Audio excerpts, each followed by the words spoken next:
question was, give me an example of Sir Alex's hairdryer.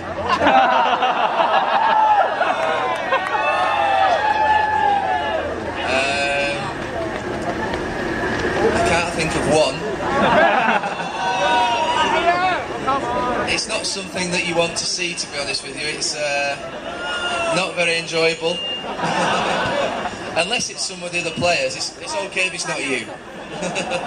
No, it's if you made a mistake in a big game or you did something that was wrong, he would let you know. But he's very determined, very driven, wants to succeed all the time. He's great will and determination, and he's the best manager that we could have.